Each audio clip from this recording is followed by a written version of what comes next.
Hello, everyone, and welcome to SPED Homeschool Conversations. We're glad that you are with us tonight, or if you're joining us on our recorded session, either on Facebook or on our podcast, we're glad that you're joining us that way as well. Tonight, we are going to talk about hands-on methods to help children engage with literature. And our special guest is Karen Thatcher. Karen, we just want to thank you for joining us. Taking some time out of your busy schedule and being here tonight. Absolutely. Thank you so much for asking me. Yeah, definitely. So just so you get to know who Karen is, I'm going to read a little bit of her bio and then have her finish introducing just why she's so passionate about this subject, because it's something that she was so excited to be able to talk to us about tonight. So Karen is an associate professor at Samford University in Birmingham, Alabama, and she teaches both undergraduate and graduate courses in speech and language pathology, and loves sharing and teaching about language, literacy, and communication. She's originally from Indiana, and she has 2 grown daughters, and she also has 1 grandson that she says she absolutely loves. He's the love of her life, and he loves to read, and she said wherever she travels, she buys books for him. So he has books from Germany, Lithuania, London, Dublin, Ireland, Haiti, Boston, not so far, and more. So she's written a book, though. It's called Fun with Therapy, and you say it's your labor of love. Can you tell us a little bit about your book and just how that came about, Karen? I can. It has been a labor of love for me.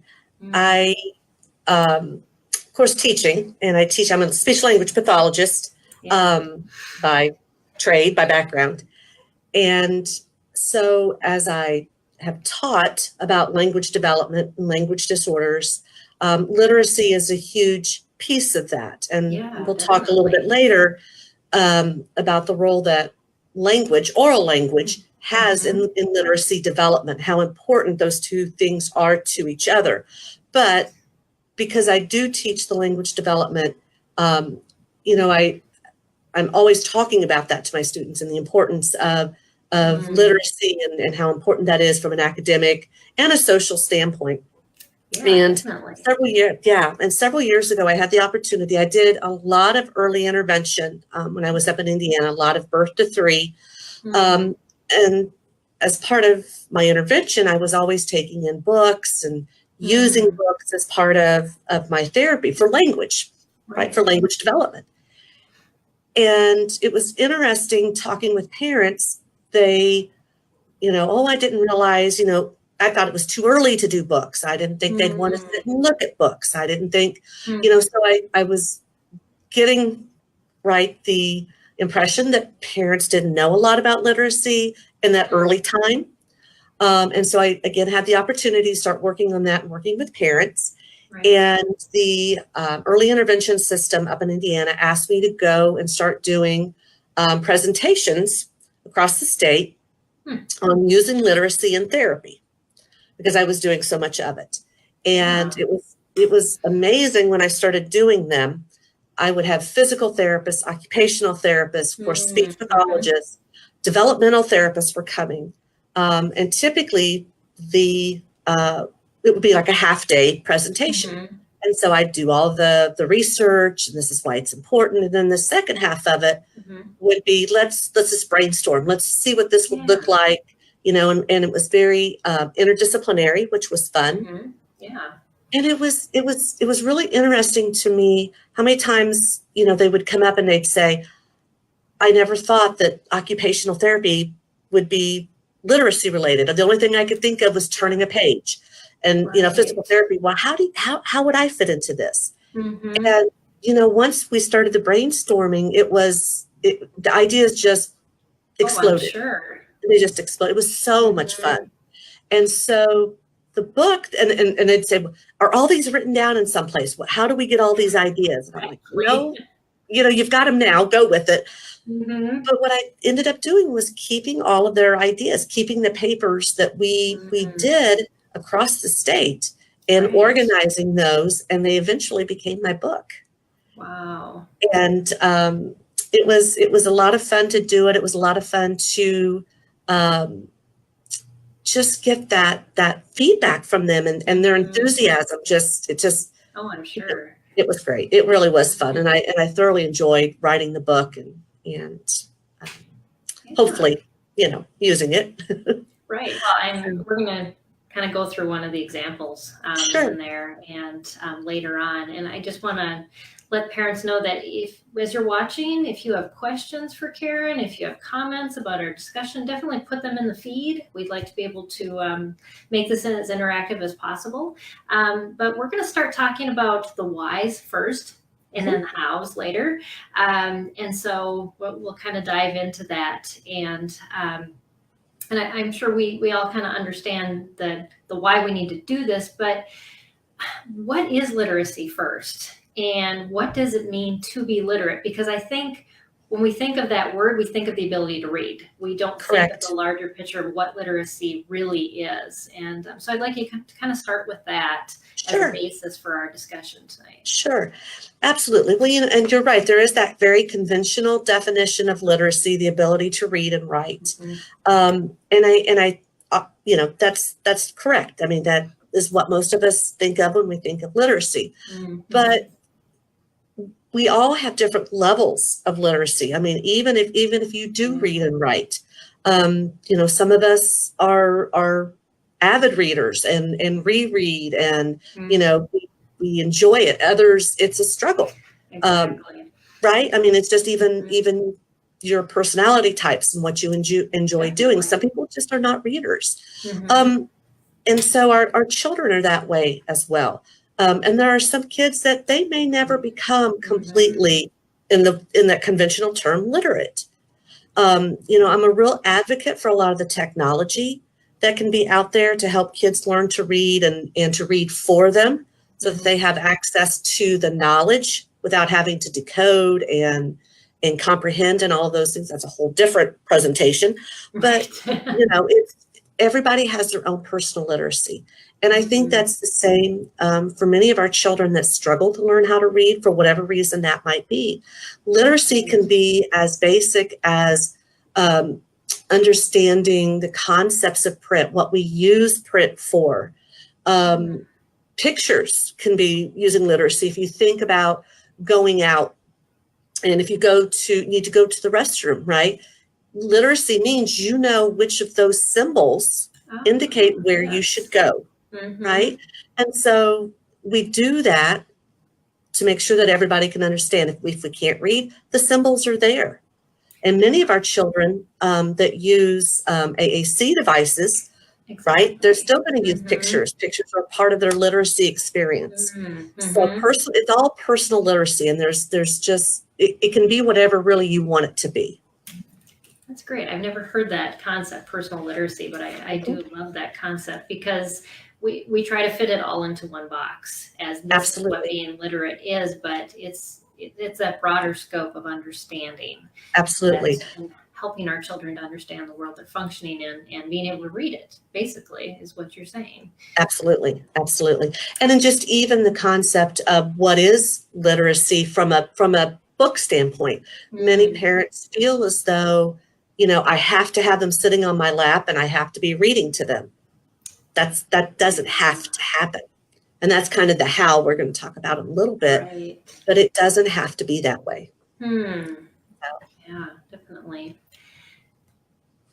Yeah, so Amy just stated, I think a lot of times we get hung up on the level that our child should be reading at instead of looking at what interests them and what they're drawn to. Sometimes even our smart kids get an easy read when it's a topic they want to read about. So much can be gained. Absolutely. Yeah, Absolutely. Definitely. So how or what can parents do to influence literacy? I mean, I'm assuming they can do a lot. They're with their kids all the time, especially when they're young. Absolutely. Well, and what we know now about literacy is that it's acquired in a very similar way as oral language. In other words, we learn language by being around it, by being immersed in it. We learn literacy that way, right? Children learn the importance of literacy by watching others use it, by watching their parents use a shopping list, by watching their parents opening up the mail, reading the newspaper, leaving notes for each other.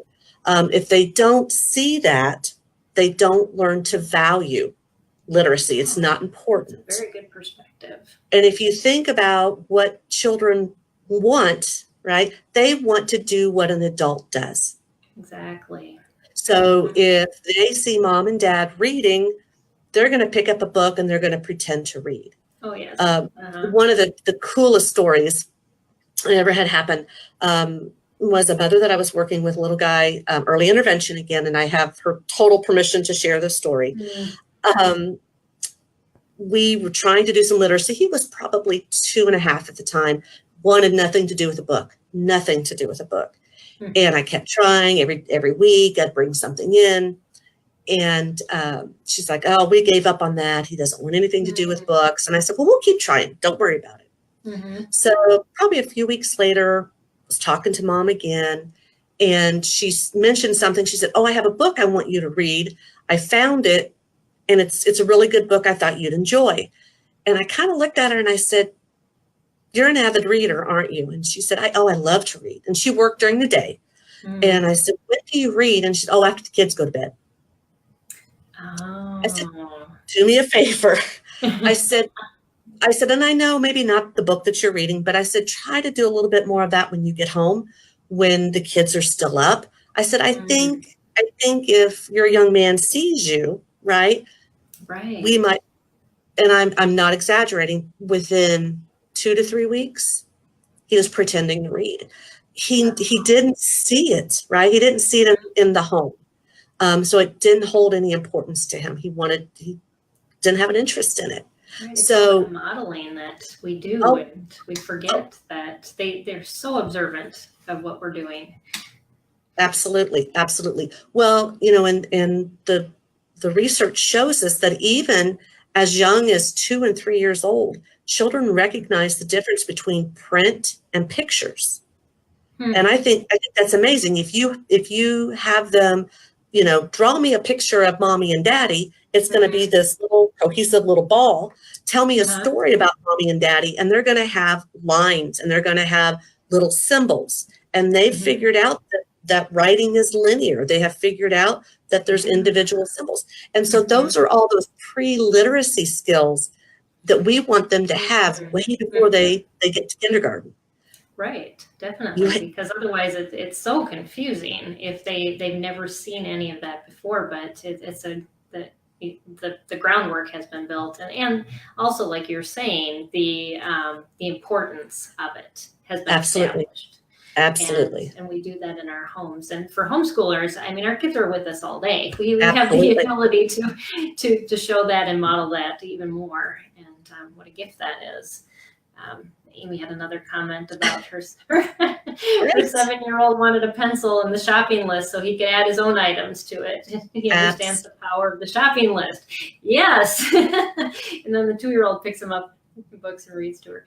Yeah, we do. We just, they want to get involved. And the more we allow them that, instead of saying, no, this is just mine, and sharing those things, I think our kids start to realize just how much they can interact with that even.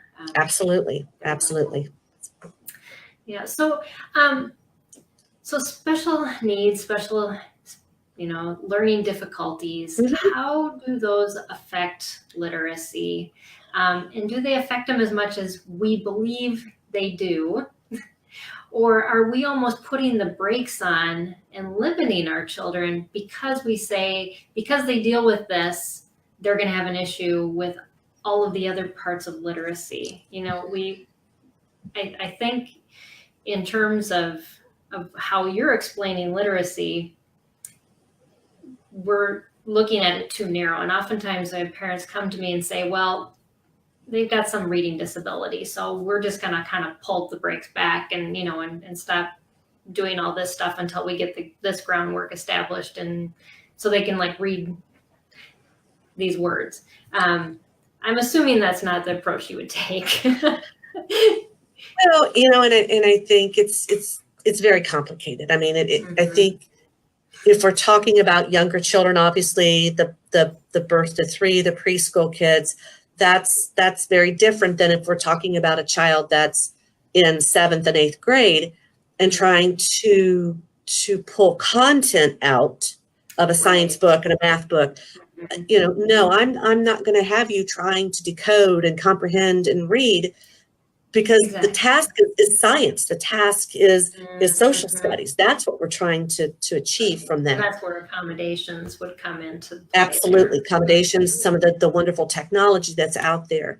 But when we're talking about younger children, and, we did a little bit of research when I was still back in Indiana, and was able to access many of the parents that their children were receiving the birth to 3 services, and did a survey with them.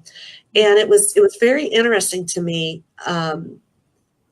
They obviously, some of them had some needs that were much more relevant, prevalent than literacy. I mean, we had multiple appointments at doctors' offices. We were, dealing with all kinds of health issues and feeding issues and just lots of different things. So that literacy kind of came down at the bottom of the list. And I totally understand that.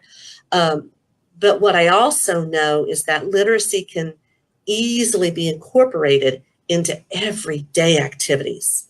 It doesn't have to be, something that's, we have to go do this for a half hour or an hour on top of everything else.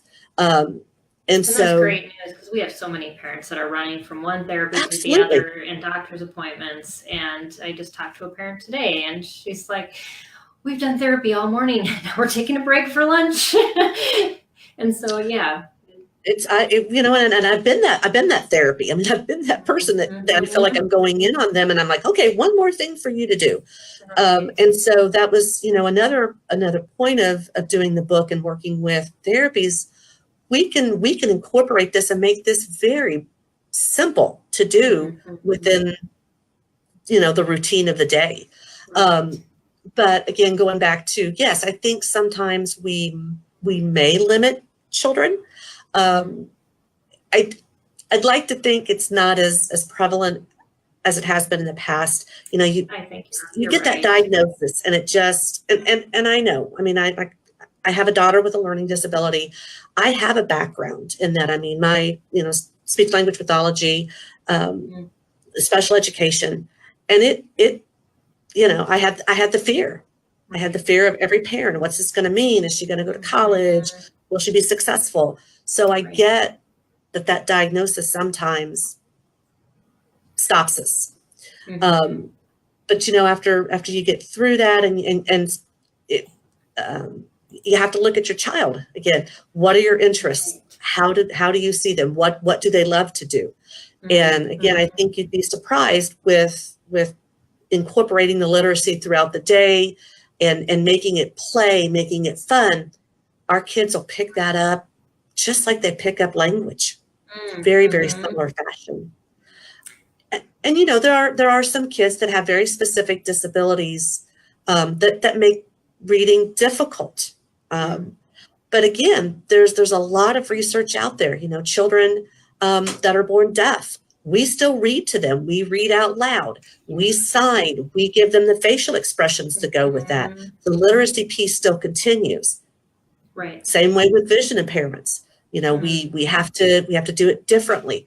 We feel facial exaggerations, and we do it with them. It's all about the movement and the excitement in what we do, and the rhythm that we do, and all those things that are literacy.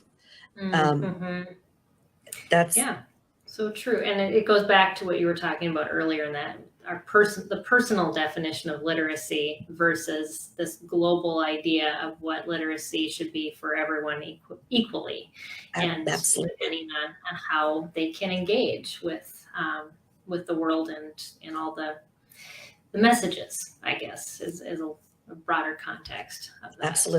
Absolutely.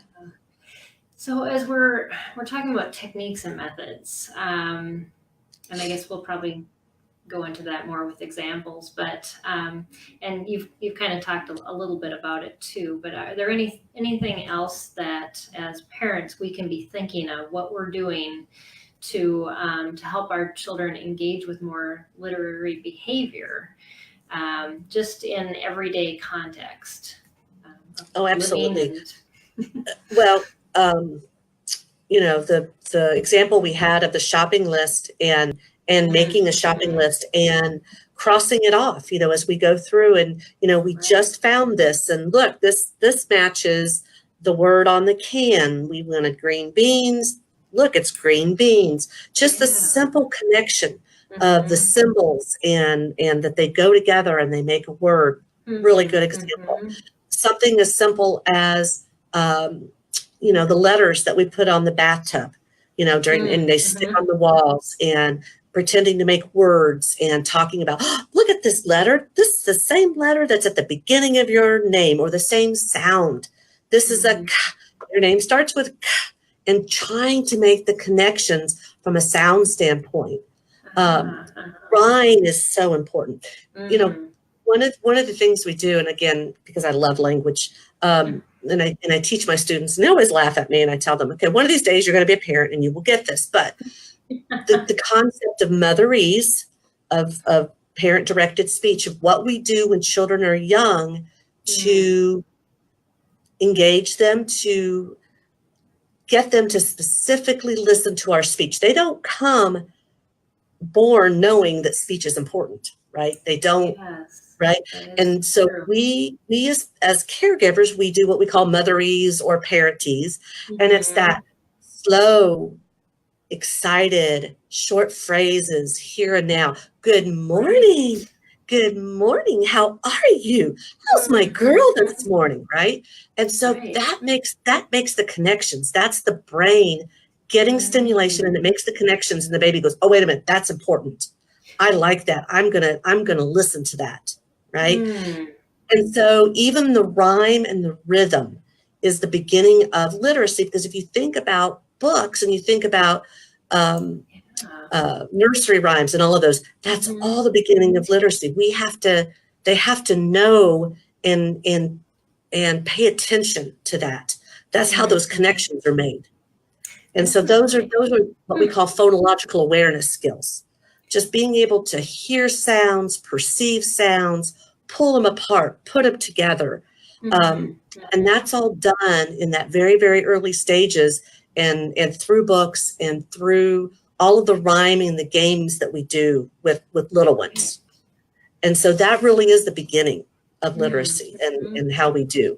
And then, they start to play with sounds. They'll start to make up rhymes, and they'll be walking around and they'll go, silly, willy, nilly, filly, right? And they don't know what those words mean, probably, but they know that they rhyme. Some don't make sense at all. And some of them don't make it right, but they know that they rhyme, and they like the way that sounds.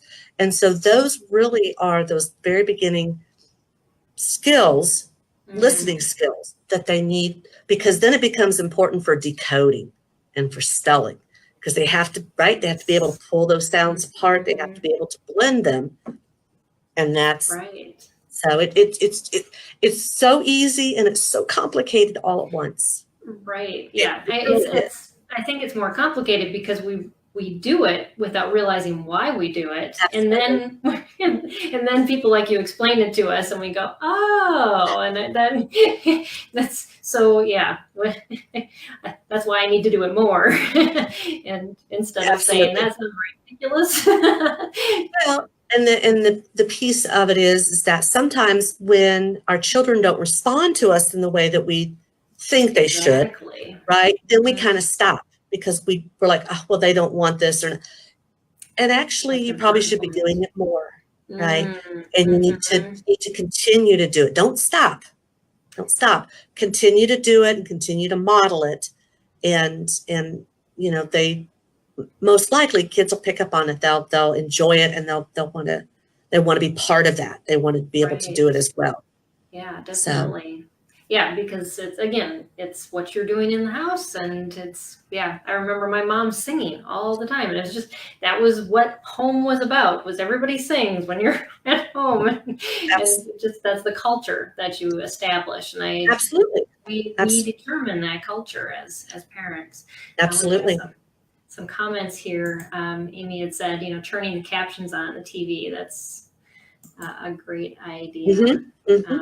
And Charity had said, I love that about the grocery checklist. She's going to start doing that this week. Good. She also just said, not sure when questions are asked. We're taking questions at any time. So, but curious if you're going to suggest reading curriculums.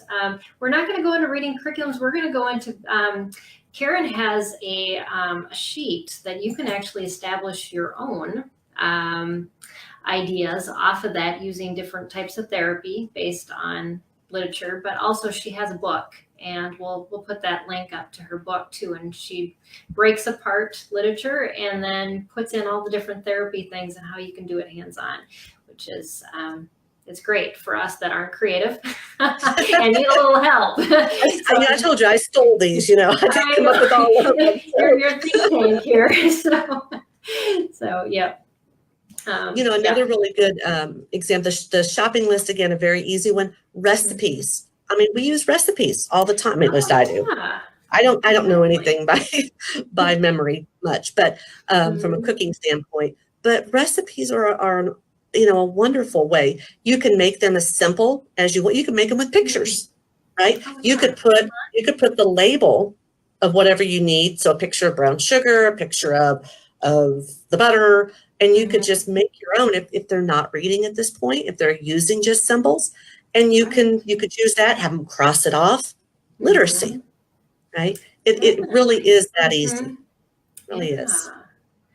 That's great. Yeah, it's definitely thinking outside the box, but it's, I guess, approaching reading or understanding of context in a way that the child can understand it is kind of what I'm getting. I'm definitely not an English major. My husband just grieved when I first started blogging because it was bad. I now have an editor. Those are important. Yes. So let's dive into, we're about halfway through into your book and some examples, and then we'll go back if we have some time and talk about different types of therapy, and just kind of, I know we're going to kind of dive into a little bit of examples anyways through that, and I don't want to miss out on that as well. So I forgot to pull up your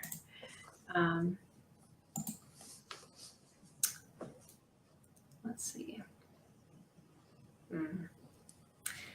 I have to find my other screen. Anyways, I guess I have to share that as well. No, I can't see anything. There we go. Let's see if I can find where I put your link. So your book, oh, there it is. I can see it on my screen. I just have to find it on the other one. It's Fun with Literacy, and hundreds of activities, exercises, and tips for the classroom and therapy. And so you had given me a link here, and I'm going to share that on our broadcast. If I can get back there. And I'll share this link in the feed as well, so you can just click on it and go to that as well after the broadcast. But you have it from Publishing PSEI store. And so like you were talking about, this is just a compilation of what you got from just going around and speaking, and ideas from therapists, which an interdisciplinary type of approach. I am for some reason not getting the right screen. Oh, there it is. Okay. You're so patient. You're good. I love technology. Mm-hmm. Okay. All right. Okay, here we go. Share that to my screen and put it above us, I think. There. So that's what the book looks like. And then you also have a free downloadable that goes with this book. That, if I can figure out which page it's on now. Boy, there we go. That it has the one example that I want to walk through with the Itsy Bitsy Spider. Sure. And so if you want to pull this up on your computer at home, you can. Otherwise, we'll just walk through this. And then what it has as well is a blank form that anybody can use to fill in their own, basically, lesson plan. Absolutely. On how to do that. Absolutely. So again, and that's one of the things about my book, because not all children, and many of the children that we work with and I've worked with, don't want to sit down and look at a book. They're not interested in that. They're not interested in that kind of traditional. And so what I've done is use what I call literacy prompts, nursery rhymes, right? And those I can do those in the car as we're waiting in, line for something, or at the bank, or in the grocery store as we're walking through and I'm pushing you in a cart. I can do that. And again, it has that rhythm, it has that rhyme, it has all of the components of literacy. And then using the literacy prompt, I come up with ideas that connect that with other forms of literacy. So, the one that you're saying, the Itsy Bitsy Spider, we're all familiar with that. And so the parent might say, hey, we're going to take a walk today. We're going to look for spiders.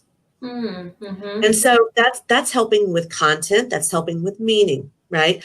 We now know that we like spiders to stay outside. We might see them inside. We'd rather not. But, we're going to go look for them outside.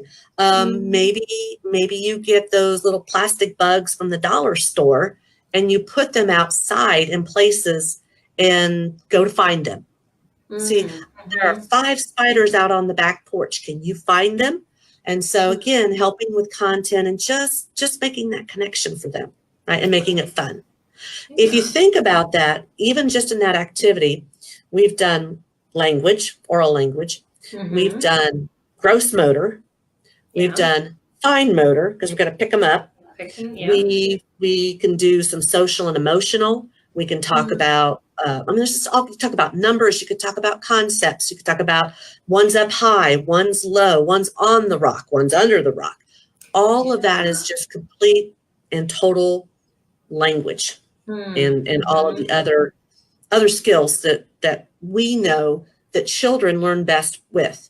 We all learn best when it's multisensory, when we're engaged, when we have our hands on it, when we can move, when we can touch. And so children that's the way they learn, is through play. That's the way they learn. And so they have to be moving. They have to be engaged. And this is the exact. With what they already know, and it allows that new information to be embedded much easier. Absolutely. So from a physical therapy standpoint, if you're having physical therapy, the PT might say, after we sang Itsy Bitsy Spider, we crawled on the floor like a spider. So maybe, again, working on those gross motor skills and talking about how a spider moves. And again, talk about, a spider has 8 legs. A spider is black. Still very language based. But you have that gross motor piece of it. Again, those plastic bugs, maybe we went and hunted them, right? Maybe we went on a bug hunt. So have a lot of gross motor opportunity with that. Occupational therapy, maybe a connect the dot if they're doing some writing, maybe some, work with crayons or grass, making glitter, sprinkling glitter, maybe putting your hands all over it and spreading it, maybe doing some sensory sorts of things with that. Of course, speech therapy, we can just like, it's all language. So, we just do whatever. We could talk about the book. We can make a book. There's a lot of, and I should have given you these links. I didn't even think about it, and I will send them to you later. Okay. There are several links online where you can make your own books. Like some of them are just picture books. Yeah. Some of them have words. And so a lot of times, maybe I can't leave the book I have with all the kids, or they can't take it with me, but we can make their own, and then they have it and they can keep it. And I'll be sure to send you those links. Yeah, but something along those lines. And so there's just lots of ways to use that one literacy prompt, right? Mm-hmm. And do all sorts of just different fun things that, again, like you said, take concepts they know and build on it. Because when children do get older and they have a difficult time with comprehension of text, many times it's because they've not had that experience. They don't have the background to understand what, it's hard enough to decode, or it's hard enough to make sense of the language piece of it. And if I don't have a background, if I don't know anything about the topic, then I'm really at a disadvantage. Right. Yeah. So, it's you're trying to connect too many dots, and you just can't juggle it all, especially if you're trying to just decode at the same time. And, and if you have dyslexia and you're getting, thrown off with all the words you can't picture, and there's so many things going on in their brains. Oh, absolutely. That when it is. And the frustration, and just the frustration and the fatigue. Of trying to read is exactly. Yes, my middle one is that way, and I know that you could just watch them go. It was like, okay, we're done. We're finished. We're done with this. Yeah. This is not effective anymore. Absolutely. So really, parents can take any bit of literature and go through these empty boxes you have on your blank sheet on this downloadable, and say, okay, what physical therapy is more gross motor.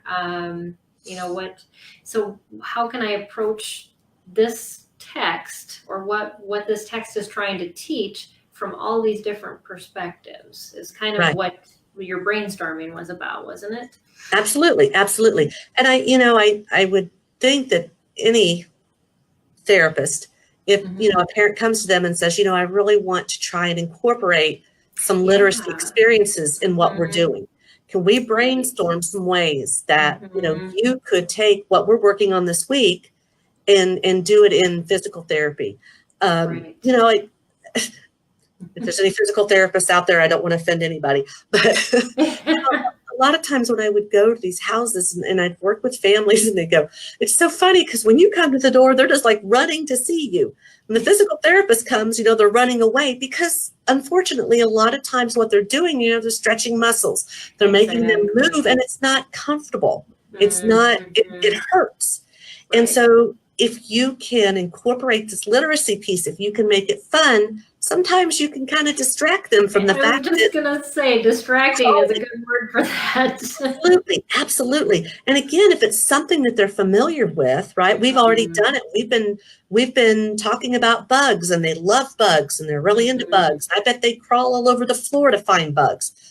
But if you just tried to get them to crawl— Exactly. It does come in very, very helpful sometimes, I think, as a distraction. Again, just like as a speech pathologist, if, I'm working with a child and I see them doing something, if I see them sitting in a position that isn't correct, I'm going to correct it, right? I know that the physical therapist doesn't want them sitting that way, or I know, we need to work on this trunk stability, right? You want the physical therapist, the occupational therapist, to do the language piece of it as well as they're doing their therapy. Right. That's the only way that this works, right? Children learn best with it being multisensory. Yeah, and so we do recommend to parents, if you have a therapist you work with, definitely be trying to work out a plan with them, because they have experience that you can pull into your homeschool. Absolutely. And will benefit your child if you're you're sharing back and forth and doing things, the same thing from a different perspective. And like you're saying, approaching it from all those different angles really does ground it more, gives it meaning, and it helps the child to develop that stronger base for what they're building on. Absolutely. Absolutely. Yeah, definitely. So I just had a question and then it went out of my brain. I'll think of it eventually. I should have written it down. It happens to me all the time. So yeah, in working with therapists, I know that was my one question. But so we were going to talk a little bit about the 21-day March challenge that is going on. Absolutely. What is that about? I've just pulled their website up. And so this is really exciting. I was thrilled to see this pop up on my Facebook last week. And this is put out by the American Speech Language Hearing Association, ASHA, which is the governing body for speech language pathologists and audiologists. And of course, we have a passion for literacy. And so they have come out with what they've called the 21-day challenge, 21 days of reading with your child. And they have a lot of resources. I've popped that up there. They have a calendar where you can do different things and you can talk about different activities. So it's something that ASHA has put out. And I know a lot of speech language pathologists are giving it out to their families at the schools. They've done Facebook pages with it. And I'm, pop on it, take a look at it.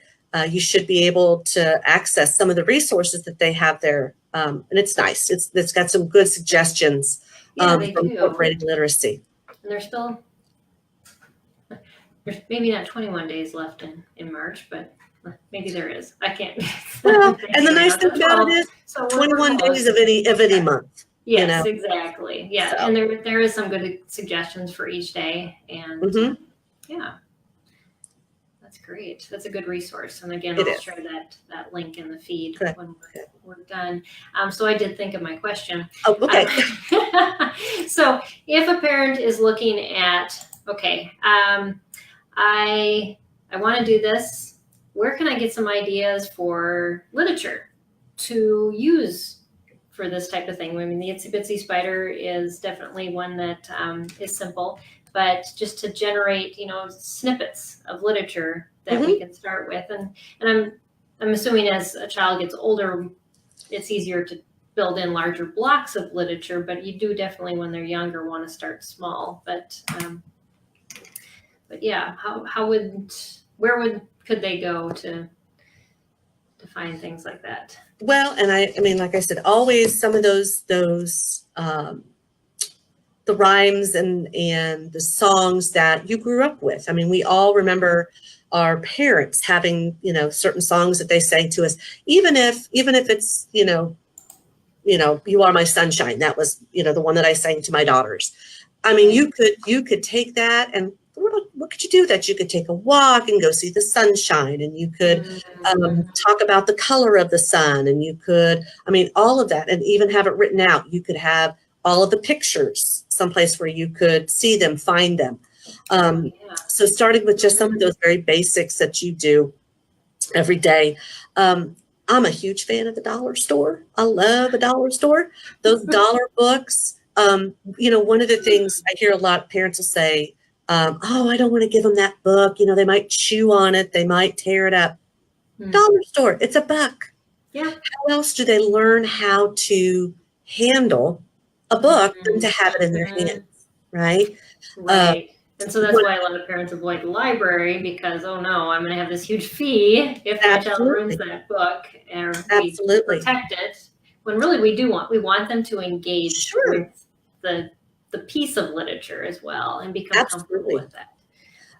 One of the kiddos, I've had several kids that I've worked with that have had issues with excessive drooling because of oral motor weakness. Right. And you hate to not let them have a book, but obviously it does a lot to the pages and it's just not sanitary. And so I've made copies of books. I've went to Goodwill to, the dollar store, or especially Goodwill, ripped out the pages, and I'll put them in binder sheets, the clear binder sheets. Oh, yeah. Right. Uh-huh. And then put them in a regular binder. You just wipe them off. I just wipe it off when they're done. Right. So Great any of those things, to just make it accessible. The other thing is making sure that if you have those books, that they can get to them. Yes. Right, that they can reach them, that they can have them physically in their hands. But the dollar store, like I said, they have the good plastic books, they have the cloth books, and for a little one, for a child that's a year, 18 months, even 2, chewing is how they find out about it, right? That's how they learn, and so chewing's okay.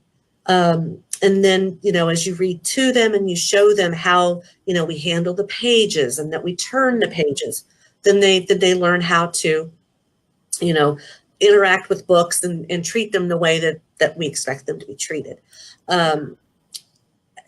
Secondhand bookstores. I love secondhand bookstores. Go and get some that, if they're tattered or they're torn, who cares? You're going through, you're looking at the pictures. So, and then, like I said, anything that you guys engage in as a family, if dad likes to build things, what about the instructions that come with, the new TV stand that we're going to make, right? That's literacy. So let's see if we can't somehow, if you want to be like dad and you want to help dad, here are the 2 tools. This is the one that I need. Can you go get that for me, right? So learning how to just use instructions. Again, like I said, the recipes are big. Cereal boxes, letting them try to pick out when you go to the grocery store, which one do you think says, Cheerios? Which one do you think says Cheerios?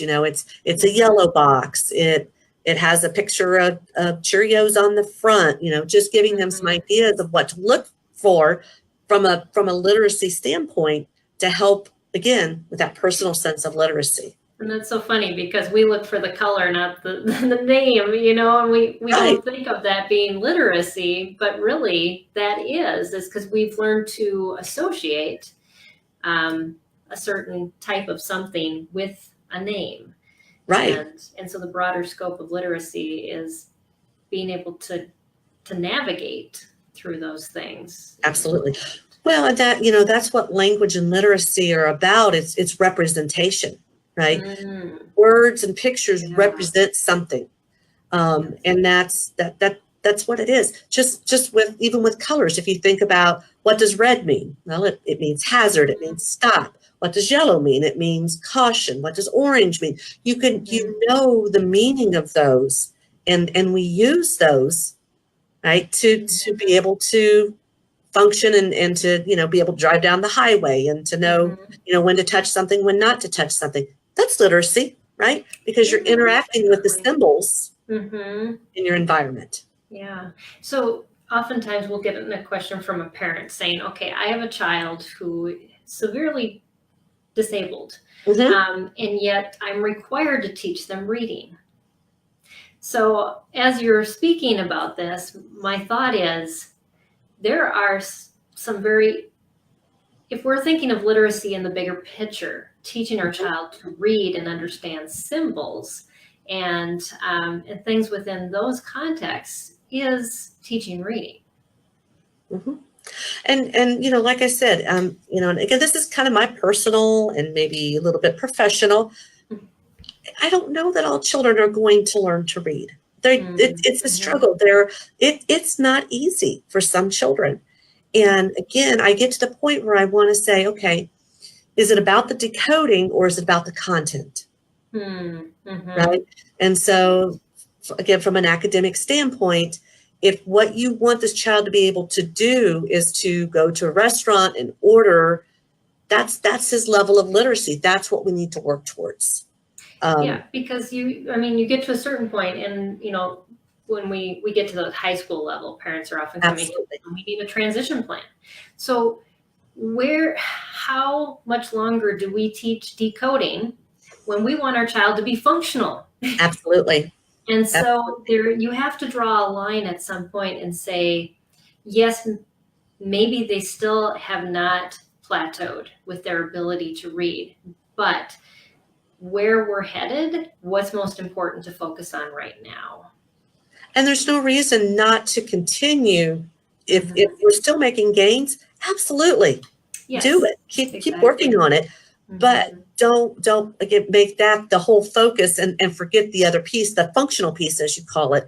Yeah, because that's what they need. Those are the skills that they need. I mean, ultimately. Yeah. So, but I think if a child, your student or has that desire, which you were talking about at the very beginning when we were talking about building that desire within our family and just how we interact with literature and reading, then you're not going to have, they're going to have that built in them as they continue as an adult anyways, because they see its importance. Absolutely. Well, and they understand the importance. They understand what you can gain from it, and so it becomes something they want to achieve. Yeah. And so instead of us trying to motivate and push and teach, they're trying to gain it. I know my own personal experience, with my youngest daughter having a learning disability. My oldest one was an avid reader. I mean, she read and reread, and I mean, just books all over the place. Right. And my poor youngest daughter, she'd go to those scholastic things and she'd take money and she'd come back and she'd have books and they just sat there because it was such a struggle for her. Right. And she wanted to do it. She wanted to read. But when she sat down, it just wasn't fun. There was too much. It was too much work. Now, she loved if I'd sit there and read it to her. That's fine. That's literacy as well. I'd much rather sit and read to her and with her than have her try to struggle through it and give up. I think that's an incredible perspective. Is literature reading doesn't have to be a solitary thing. Absolutely. My husband loves it. When we used to travel, I would read books out loud to him. He doesn't like to read. He's a very slow reader, but he's like, you can read fast. And so you just read while we're traveling. And I didn't mind it because I do love to read. And so, finding that balance and having your child be okay with this is how I engage. Absolutely. Well, and see, if you do that with them, if you read with them, and you can help make those connections.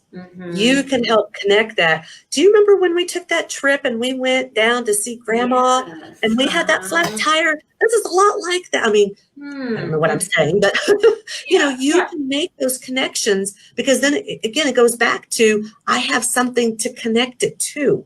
I can comprehend now because I can make a connection to my own life experiences. A lot of these kids can't do that on their own.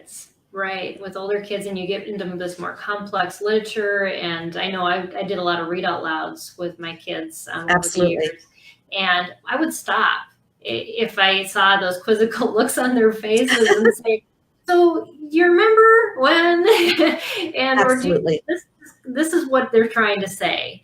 And then, but still read the context that it was written in because they gain the grammar and the sentence structure and how the author is writing, but yet you are kind of like that intermediary person who's the interpreter. Absolutely.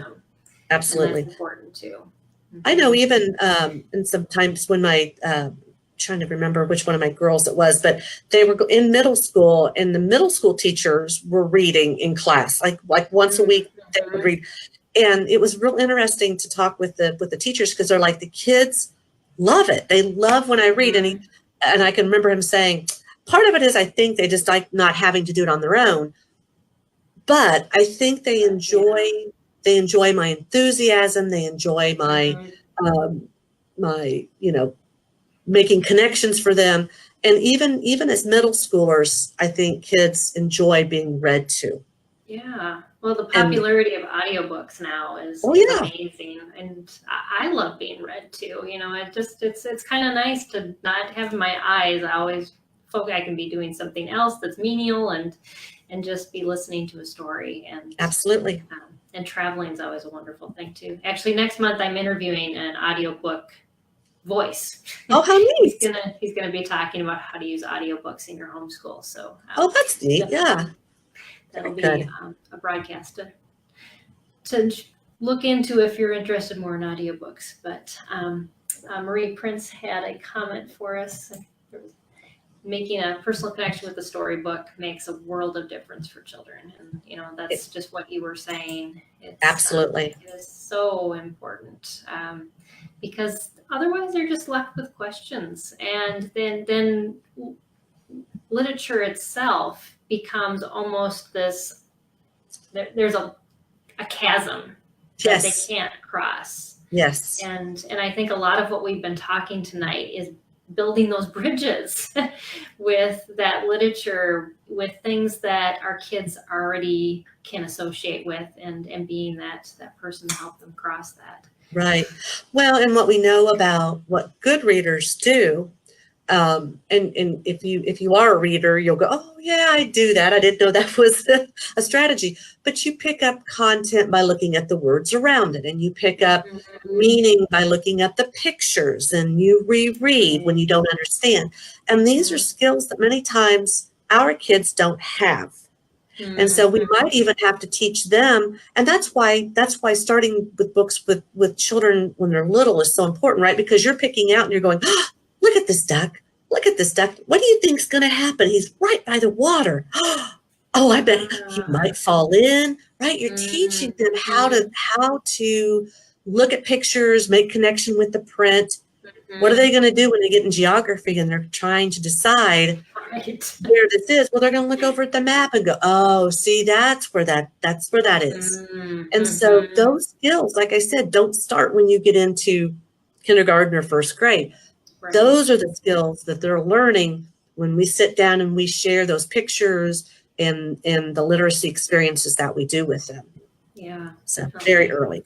So we're wrapping up our time, but I definitely want to just let everybody know about your book again. And sure. It's see if I can. It's called Fun with Literacy, and I will put the picture up, or not the picture, but the link up in the feed when we're done. Thank you. And it's like Karen was talking about. It was a compilation of a bunch of ideas on just how to engage with literature, and so it's a good place to start. And then she has a downloadable too that I'll put a link up for, that has a blank sheet to just kind of walk you through as if you write lesson plans.